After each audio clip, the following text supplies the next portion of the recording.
Bonjour à tous, ravi de vous retrouver pour cette vidéo du mercredi 17 février 2021. Alors comme on peut le voir sur la map, aujourd'hui le Bitcoin établit un nouvel ATH et se trouve actuellement aux 51 500 $.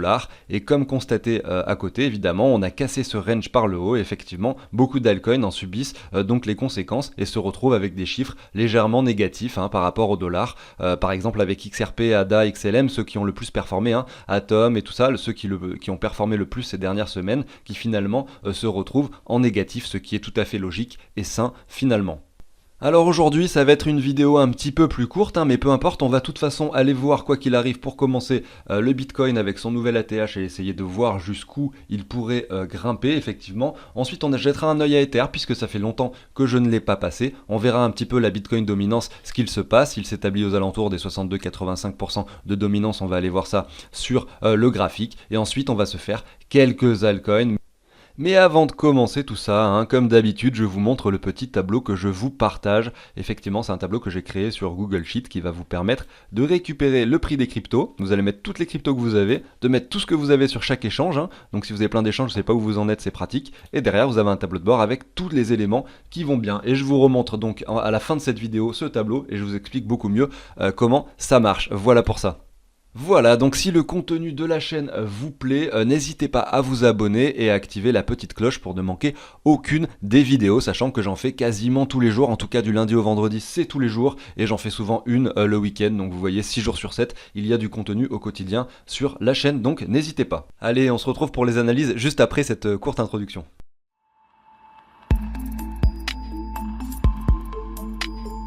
Allez, on commence avec le Bitcoin par rapport au dollar et on peut voir effectivement que là, sur les bougies hebdomadaires, on est toujours sur cette parabole. Attention, on est encore en train de monter et il va falloir, pour ceux qui ont commencé à acheter du Bitcoin très très bas, commencer à imaginer de prendre des profits. Alors sur quel niveau? C'est les questions qu'on pourrait se poser. Alors pour commencer, on va déjà se mettre en logarithmique. Le cours peut monter bien plus haut, effectivement, le bull run n'est pas forcément terminé. Mais il est bien toujours de se payer un petit peu au fur et à mesure, puisque ça va être très compliqué, vous le savez, de vendre un sommet de marché et donc il est toujours bien pour tous de prendre des profits au fur et à mesure d'un bull run. Je sais que c'est très compliqué des fois de se séparer de ces crypto-monnaies qu'on aime tant, mais il va falloir le faire.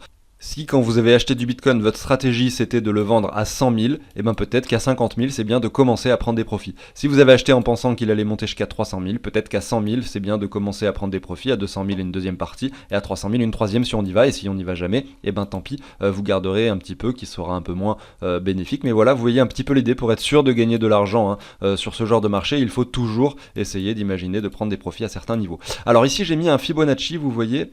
C'est un Fibonacci d'extension, alors je vais mettre les éléments pour bien le positionner correctement. On prend le bear market de mars 2015, on va prendre ensuite le bull, donc le point haut finalement qui a été atteint lors du précédent bull run, et là ici le point bas du crash Covid, parce qu'on peut imaginer une structure comme ça en ABC, et derrière voilà, on essaye de regarder nos targets potentiels de vente. Alors là je suis pas bien positionné, tac, il faut que ce soit sur cette bougie effectivement. Et on a donc des targets qui se dessinent. Alors attendez, je me mets également bien pile poil sur le point haut. Donc cette fois-ci, voilà, j'ai bien fait le travail, j'ai bien pris le point haut ici. J'ai bien positionné l'aimant, il n'y a plus aucun souci par rapport à ça. Et vraiment, voilà, on a une target ici au 54 936. Donc c'est quasiment les 55 000. C'est le chiffre dont je vous parle depuis la semaine dernière déjà. Ici, on casse à la hausse. Donc si on se met sur une échelle un peu plus courte, voilà, en 4 heures, on peut voir que là, finalement, on casse. Je vous avais mis, vous voyez, ce petit triangle comme ceci. Alors là, il faut que j'enlève l'aimant, sinon ça ne fonctionne plus. Ce petit triangle comme ceci, vous voyez, tout simplement, qui était dessiné, je vous ai dit, on va voir dans quel sens on le casse. Et je vous ai dit, attention, c'est une figure relativement bullish. Là, on le casse par le haut, il n'y a plus d'hésitation possible. On peut revenir le tester par le bas, c'est-à-dire ici aux alentours des 50 500, effectivement. Mais derrière, c'est possible qu'on continue à grimper. Et les targets, donc qu'on pourrait imaginer. Dans un premier temps, c'est déjà les 55 000 $ ici, tout simplement. Et dans un second temps, pourquoi pas aller voir les 423,6 de Fibo aux 86 500 $. Vous voyez, j'ai ma petite target ici de vente et donc aux 55 000, une autre target de vente. Je dis pas que je vais vendre moi à ces endroits-là, je dis juste que voilà, vous, en fonction de votre stratégie, si vous vouliez vendre une partie, par exemple, aux alentours des 55 000, enfin des 50 000, je veux dire, par exemple, et ben voilà, là, c'est une bonne target à 55 000, effectivement, de revente. Voilà pour les objectifs du Bitcoin. si le marché décide de monter directement aux 87 000, on pourrait par derrière imaginer un retracement, hein, c'est possible. Alors si le bull run n'est pas terminé, un retracement de 30, 40, 50%. Si le bull run est terminé, ce dont je ne crois pas effectivement, mais bon, tout est possible, on ne sait jamais ce qui va se passer sur les marchés, on pourrait directement entamer le cycle, voilà, la fin du cycle. Mais ça m'étonnerait, hein. Clairement, je pense que là, on pourrait par exemple ici avoir une jolie target de vente pour imaginer potentiellement un rachat plus bas, par exemple au 23,6, au 38,2, au 0,5, et qui sait si le marché devient très bearish à cet endroit-là, retourner au 0,6 aux alentours des 35 000 pour derrière continuer le bull run. Clairement, si derrière, si après avoir touché les 87 000, si on les touche, si derrière on revient ici aux 35 000, tout le monde va avoir peur, tout le monde va se dire ah oui c'est le début du bear market, etc. Si donc là, parce que ça ferait une chute énorme, c'est-à-dire que le marché il perdrait, si on revient là, 59%. Moi je mise plutôt, on va dire, si c'est une continuation de bull run, sur on va dire un crash entre 30%, donc voilà, aux alentours des 38,2 et 50% grand maximum, ici autour des 45 000 $. Si jamais le marché décide de monter maintenant aux 87 000, on pourrait effectivement avoir ce genre de retracement avant une continuation haussière, tout simplement. Voilà pour ça. Alors je précise quelque chose, c'est-à-dire que si le Bitcoin, alors c'est intéressant de le préciser, je pense, si le Bitcoin monte jusqu'ici et qu'on a un retracement de 30, 40 ou 50%, les altcoins peuvent nous dessiner des moins 70% sans problème. C'est-à-dire que par exemple un IGLD ou je sais pas, vous allez peut-être me détester quand je vous dis ça, mais c'est pour ça que je vous dis c'est intéressant de prendre des profits. Il y a certaines fois où quand le Bitcoin perd 30-40%, certains altcoins qui peuvent effectivement perdre 70-80%, notamment celles qui ont le plus performé. C'est-à-dire que par exemple un IGLD qui passe de 10 $, admettons là, à 200 $, comme c'est arrivé récemment, si le marché perd à nouveau 80%, on reviendra jamais peut-être sur les 10 $, mais pourquoi pas revenir entre 30, 40, 50 $, ça c'est vraiment possible, vous voyez. Donc c'est pour ça que je vous dis attention à ce genre de choses, les altcoins peuvent en subir également les conséquences et avoir derrière un petit peu ce que vous voulez faire vous sur votre portefeuille. Peut-être c'est pareil sur les altcoins, essayer de définir des targets de vente, c'est ce que j'essaye également de faire sur la chaîne au quotidien. Donc au passage, n'hésitez pas à vous abonner pour ne pas manquer ça. Alors pourquoi je vous parle de moins 40, moins 30, moins 50%? Tout simplement parce que lors du précédent bull run, c'est ce qui se passait à chaque fois. On avait cassé la TH ici, et ici on a dessiné, hop, moins 36%. On continue à monter, on a dessiné donc un nouvel ATH, et puis un retracement de moins 38%, vous voyez, donc c'est à chaque fois compris entre 30 et 50, même je dirais souvent entre 30 et 40 finalement. Ici nous avons moins 28%, et ensuite derrière c'est monté très très haut aux 20 000, vous voyez, donc là j'ai pas fait les retracements précédents, mais c'est la même chose à chaque fois finalement, c'est la même chose à chaque fois ici, donc c'est pareil je pense, nous avons moins 34%, vous voyez, donc je vais pas tous vous les faire, mais effectivement à chaque fois, pendant ce bull run, nous avions des retracements compris entre moins 30 et moins 40%. Nous ici, nous avons fait moins 30%, tout simplement. Donc pourquoi pas aller ici et derrière nous faire moins 40, c'est possible. Voilà, et moins 40, ça peut faire moins 60 sur les altcoins. Tout simplement. Voilà, bref, j'en ai fini avec ça. Regardons rapidement le graphique de l'Ether par rapport au Bitcoin. Donc actuellement, on a un Bitcoin qui monte, avec un Ether qui stagne. Vous voyez, l'Ether par rapport au dollar s'établit, on va aller le voir juste après, par rapport au dollar, il s'établit à 1820, c'est-à-dire qu'il n'a pas bougé depuis quelques semaines, malgré le fait que Bitcoin, lui, continue à monter. Donc effectivement, quand on regarde l'Ether par rapport au Bitcoin, on a une baisse qui se dessine ici. Moi, la dernière fois, je vous avais dit, quand on était ici, attention, il y a deux possibilités. Soit on casse à la hausse et ça va partir très très fort. Donc un Ether à 2300, c'était possible. Quand on regardait les objectifs de Fibo d'extension, c'était les zones, les targets imaginables. Finalement, le marché n'est pas, on n'a pas cassé cette ligne. On était effectivement sur une grosse résistance, puisque notamment c'est une ligne qui était venue toucher une fois, deux fois, trois fois. C'est la quatrième fois qu'on touchait cette trendline, donc c'était effectivement une grosse résistance. On revient un petit peu vers le bas et je vous avais dit voilà les résistances que j'avais dessinées ici en rouge. Alors je les avais peut-être mis avec un Fibo, je ne sais plus. Ouais, alors plus ou moins. Peut-être qu'on n'avait pas encore touché la TH quand je l'avais mis, ouais j'en étais sûrement sur cette mèche-ci. Finalement on est allé un petit peu plus haut, donc si on se met comme ceci, vous voyez, donc là on a passé les 38,2, on va toucher bientôt les 0,5 à ce niveau-là, vous voyez. Donc celui-là je vais l'enlever, et derrière pourquoi pas venir jusqu'au 61,8, retester ces deux corps de chandelle, tout simplement. Donc là on est quand même sur un niveau intéressant. Là ce qui peut être potentiellement viable, ça serait de revenir sur cette ligne basse finalement. Donc le cours peut très bien, donc Ether par rapport au Bitcoin, Bitcoin redescende encore. Ça serait matérialisé clairement par un Bitcoin qui pump, qui monte par exemple aux 60, 70, 80 000. Ça serait quelque chose qui ferait que du coup l'Ether par rapport au Bitcoin reviendrait sur cette trendline, tout simplement. Et derrière, quand le Bitcoin stagnera à nouveau et qu'il aura atteint son ATH, on va dire, provisoire pour quelques semaines par exemple, l'Ether pourra continuer finalement à grimper, pourquoi pas revenir sur cette ligne haute. Je dis pas qu'on va forcément rester dans ce canal, mais tant qu'on y reste, en tout cas, on a une grosse résistance là-haut, un gros support en bas. Et quand on ira casser par exemple ce niveau-ci, on pourra dire que voilà, effectivement, Ether est prêt à vraiment performer par rapport au Bitcoin. Voilà pour ça. Allons le voir un petit peu par rapport au dollar. Je suis ici en weekly. Donc on a effectivement un cours qui ne fait pas grand chose. On va se mettre en daily. Vous voyez, on a quelque chose qui est relativement stagnant ici, là-haut, avec des volumes qui sont vraiment décroissants, donc une perte d'intérêt pour cet actif depuis plusieurs semaines, et un regain d'intérêt pour le Bitcoin puisqu'il est actuellement en train de performer. Alors ce dernier avait quand même cassé, vous voyez ce que je vous dis, c'est que le Bitcoin a que très récemment cassé ce triangle. Finalement l'Ether, lui, ce triangle, il a cassé il y a déjà bien longtemps, et à nouveau on stagne ici. Donc on peut revenir tester ce niveau un petit peu plus bas. Si le Bitcoin, lui, continue à monter, que l'Ether, lui, se retrouve un petit peu avec un désintéressement général, on pourrait effectivement revenir sur ces niveaux-là, tout simplement, vous voyez, revenir un petit peu le plus bas, tester finalement cette ligne. Alors si c'est le cas, voilà, ça nous ferait un Ether avec un retour ici aux alentours des 1580 $.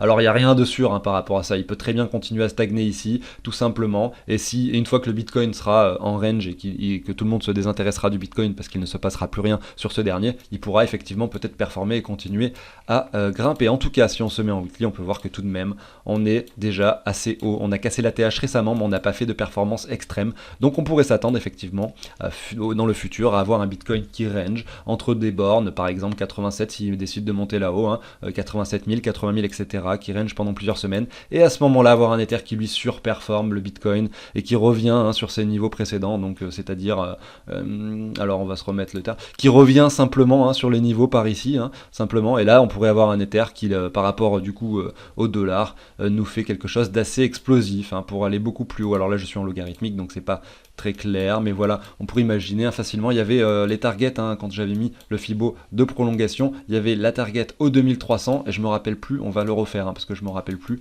les targets, il y avait une target au 5000, je crois aussi. On va se le refaire, le petit Fibo d'extension, pour voir vraiment où ça nous amènerait, si jamais l'Ether continuait sa poussée haussière.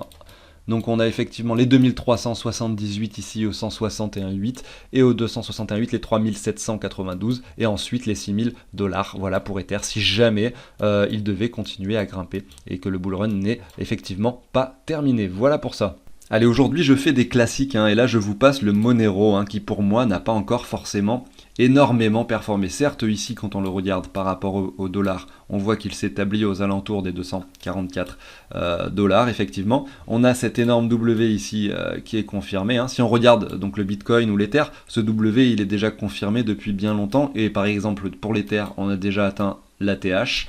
Et on l'a même dépassé un petit peu. Et pour le Bitcoin, on a déjà doublé l'ATH. Donc là, ici, ça voudrait dire à peu près 900 $. Donc par ici sur le Bitcoin, vous voyez. Donc on est encore bien loin. Il y a une latence sur ce genre de token. Est-ce que ça va performer comme le reste? Peut-être. En tout cas, il y a vraiment une latence. Et on peut le constater tout simplement en regardant ce graphique. C'est très très simple à constater. Donc on a un W ici qui est confirmé. On a une confirmation ici. On a un retour de neckline ici. Juste point parfait d'investissement par ici. Derrière, ça monte. Alors est-ce que c'est le meilleur moment pour investir? Il y a des bougies vertes, donc forcément non, c'est pas le meilleur moment. En revanche, pour de l'investissement long terme et pour essayer de jouer un nouvel ATH, c'est viable effectivement de commencer à investir sur ce genre de token en achetant un petit peu toutes les semaines. Donc voilà, à voir. Après, ça veut pas dire qu'il va monter directement, comme je vous dis, si le Bitcoin performe et monte aux 87 000 dès maintenant, peut-être que ce dernier va simplement un petit peu retracer, peut-être qu'il va venir retester un peu la neckline et monter après, parce que voilà, effectivement, les altcoins peuvent subir un petit peu le fait que le Bitcoin continue à grimper sur du plus court terme.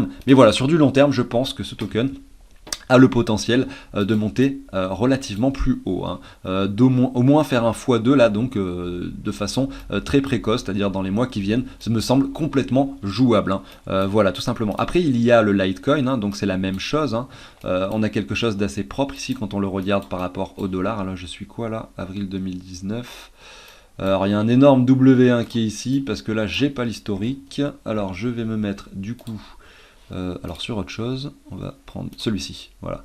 Voilà, hein, donc là il y a un énorme W, d'ailleurs je l'ai passé hier celui-là, donc je vais pas m'attarder longtemps dessus. Mais voilà, c'est pareil que finalement Monero, vous avez un ATH ici à 421 $, le cours s'établit à 223 $, c'est exactement la même configuration. Pour EOS par rapport au dollar, ici on va essayer de voir s'il y a quelque chose avec plus d'historique. EOS, excusez-moi, USD. Est-ce qu'il y a plus d'historique? Oui, il y a plus d'historique ici, effectivement. Vous voyez ici, on était donc sur des niveaux très élevés lors du précédent bull run, hein, mais il était quand même tout de même très volatile. C'est pour ça que je vous dis, il faut quand même relativement faire attention avec les altcoins, parce qu'on a des trucs des fois qui font des performances extrêmes pour derrière retracer 70%, pour derrière encore aller plus haut. Enfin, vous voyez, c'est vraiment complètement fou, hein. Et derrière, là, donc, il retrace énormément, il latéralise. On a un RSI donc, qui soutient le cours hein, par le haut, hein, avec les volumes qui soutiennent le cours également. Donc c'est pareil, c'est le genre de token qui pourrait effectivement performer. Nous avons des volumes croissants hein, ici, nous avons un RSI qui est soutenu, c'est-à-dire que regardez ici, nous avons un RSI qui monte, hein, donc le cours est soutenu, c'est-à-dire qu'il y a beaucoup de personnes qui sont là pour acheter, etc. Il y a le volume croissant, il y a beaucoup de personnes qui sont là pour accumuler de ce token. On nous fait une grosse bougie verte récemment, on vient sur certes un niveau élevé au niveau du RSI, donc en zone de surachat, donc on a une petite bougie derrière de liquidation. Malgré tout, on a quand même cette jolie accumulation hein, qui est bien matérialisée ici, et c'est pareil, c'est le genre d'actif qui peut être acheté. Hein. Alors maintenant c'est pareil, on est déjà haut, mais pourquoi pas hein, pour du plus long terme essayer d'imaginer sur ce token remonter, pourquoi pas ici hein, sur ces niveaux précédents, déjà aux 20 $, ça nous ferait un x4 déjà. Voilà, c'est possible, hein. C'est pareil, il y a peut-être une latence puisque c'est un token qui existe depuis bien longtemps. Après bon bah qu'est-ce qu'on peut faire d'autre? Voilà, là je vous montre rapidement IGLD hein, par rapport au dollar. Moi ce que je voulais passer comme message aujourd'hui, pour les débutants, ceux qui n'ont pas du tout investi et qui souhaitent le faire dans le domaine des crypto-monnaies, vous allez peut-être avoir des amis qui vont vous parler de IGLD parce qu'ils en ont acheté il y a quelques mois et que ça a énormément performé, que ça les a rendus riches ou je ne sais quoi. Peut-être qu'il y a des gens qui vont vous dire oui, le DOT il a énormément performé, j'en ai acheté plein, etc. Et voilà, regardez, il est très très haut ici, là en plus je suis par rapport au Bitcoin, mais voilà, et que du coup pareil, ils ont gagné beaucoup d'argent et il y en a plein d'autres hein, des cryptos qui ont performé. Il y a Atom, il y a Link, il y a ADA, il y en a beaucoup qui ont beaucoup performé. Hein. Regardez là le DOT par rapport au dollar, c'est impressionnant. Hein. Regardez ses volumes, etc. Donc tout ça, c'est pas les choses sur lesquelles il va falloir aller se pencher. C'est-à-dire que vous allez pouvoir aller sur ces tokens et en acheter, mais vous risquez de perdre de l'argent. Alors que eux, par exemple, ont acheté bien bas et que donc commencent à prendre des profits ici. Si vous faites la même chose qu'eux, vous allez acheter ici en haut finalement pour peut-être vous prendre moins 50% sur la tête. C'est ceux qui auront acheté en bas qui finalement eux vont revendre ce qu'ils ont acheté, ils vont vous le revendre à vous à ce prix-là finalement, et derrière ça va cracher parce que là beaucoup de gens vont vouloir vendre parce que beaucoup de gens ont déjà effectivement fait des profits sur ce genre de choses. Alors je dis pas que ça va pas monter plus haut, hein, je dis juste que c'est possible que beaucoup de gens prennent des profits et que du coup le cours redescende pendant quelques semaines, voilà. Et donc c'est pas ce genre d'actif qu'il va falloir chercher. Si vous cherchez à acheter du DOT, effectivement il va falloir que vous mettiez quelque chose comme ceci et vous vous dites voilà, moi j'achète du DOT, oui c'est un projet que j'adore, oui, mais je le ferai que ici dans sa zone de rechargement et pas avant. Pas avant, hein, je vais pas acheter avant, ou alors si j'en veux par exemple 1000 $, je peux m'amuser à en acheter 20 $ toutes les semaines ou tous les 3 jours, voilà, tout simplement pour essayer de lisser un achat en jouant sur du long terme. Et si vous achetez donc 20 $ ici, 20 $ ici, 20 $ ici, etc., vous lissez votre achat sur une moyenne de prix par ici, et là c'est pertinent. Mais surtout, n'allez pas mettre tout votre portefeuille ou tout ce que vous voulez investir dans un token qui a cette représentation graphique. Essayez d'aller jeter un œil au graphique avant d'acheter, je pense que c'est plutôt intéressant. Voilà pour ça, c'était le petit message que je voulais faire passer. Alors aujourd'hui, quelles crypto-monnaies sont pertinentes? Je vous en ai montré juste avant. Hein. Par exemple, on a SNX, regardez ici, qui lui donc est en train de retracer un petit peu par rapport au Bitcoin. Peut-être qu'on va pouvoir essayer d'en acheter un peu plus bas sur des zones de rechargement intéressantes, notamment si on se met un petit Fibo ici, à voir quel prix il aurait par rapport au dollar. Hein. Si le cours était amené, alors j'enlève ces lignes du coup qui ne sont plus viables, si le cours est amené effectivement à revenir par ici, quand on le regarde par rapport au Bitcoin, il va falloir voir par rapport au dollar où est-ce qu'il se trouve. Mais voilà, c'est un token que j'aimerais bien avoir, en tout cas en plus que ce que j'en ai déjà dans mon portefeuille, et donc effectivement je privilégierai cette zone si jamais le cours y revient pour SNX. Voilà pour ça. Moi qui pensais faire une vidéo courte, finalement elle n'est pas si courte que ça, et je vais vous passer un dernier token, ça sera UOS, je suis par rapport au Bitcoin ici. Alors quand on le regarde ici, on peut voir que par rapport au Bitcoin on est très bas, donc effectivement c'est encore un des tokens qui pour moi pourrait effectivement performer. Je dis pas que ça va performer, mais ça pourrait. Alors cette trendline effectivement elle est plus viable depuis bien longtemps, je l'avais tracé à l'époque quand le cours était par ici. Aujourd'hui on peut s'en mettre une autre qui vient chercher les cours tout simplement. Alors on va essayer de faire ça proprement. On va dire que ça vient chercher les deux mèches ici. La mèche ici, là on n'est pas venu toucher, c'est pas forcément hyper propre, mais peu importe. On regarde le graphique et on voit que quand même, on a des choses intéressantes, notamment des W qui se dessinent. On a quelque chose qui nous dit attention, oui, le cours de US n'a pas encore énormément performé, il a fait que cracher par rapport au Bitcoin. Il commence à nous dessiner des W. Au niveau des volumes, rien d'intéressant à constater. Des fois c'est bien de coupler avec le volume, mais là il n'y a rien d'intéressant à constater. Le RSI est soutenu, tout simplement. On casse la trendline ici, cette trendline qui n'est pas forcément hyper, on va dire, pertinente, mais c'est pas grave, à voir si derrière on arrive à nous former quelque chose comme ça avec des W, notamment celui-ci qui est déjà confirmé à cet endroit là, vous le voyez, ce W qui est confirmé à cet endroit là, mais voilà.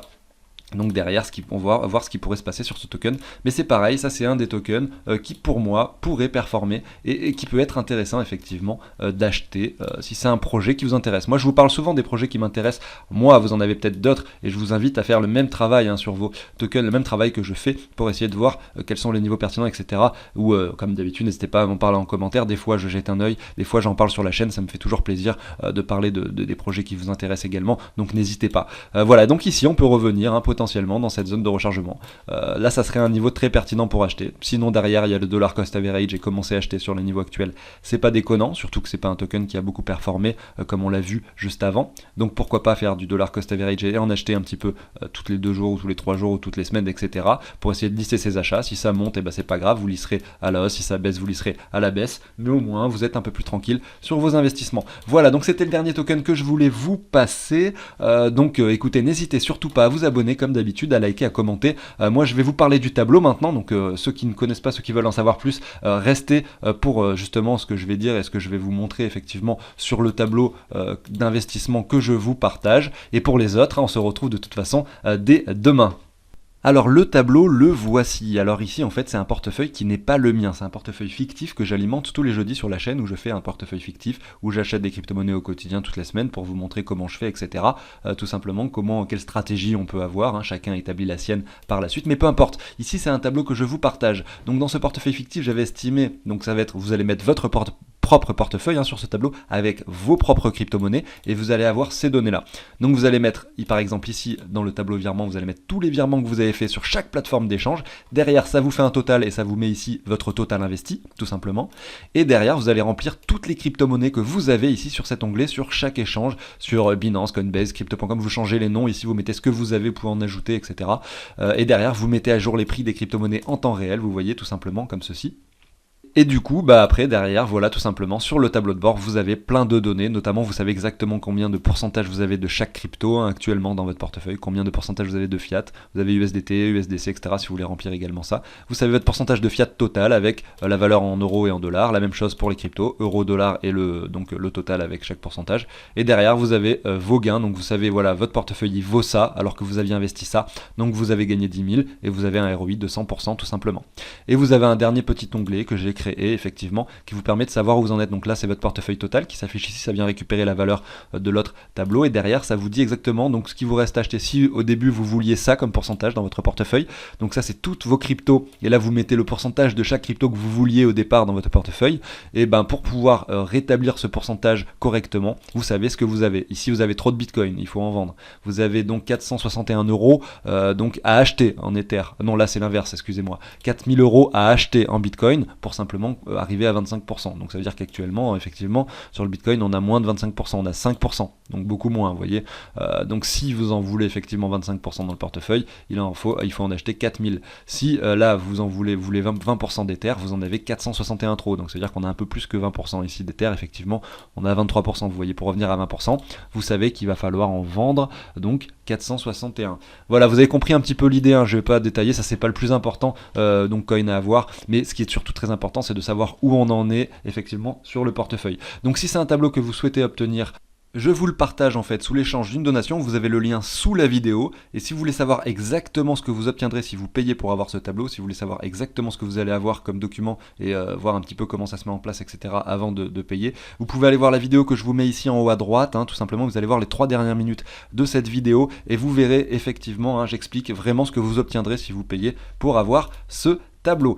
Voilà pour ça, donc écoutez, passez une excellente journée, merci à tous de m'avoir écouté et on se retrouve dès demain pour une nouvelle vidéo. Salut tout le monde!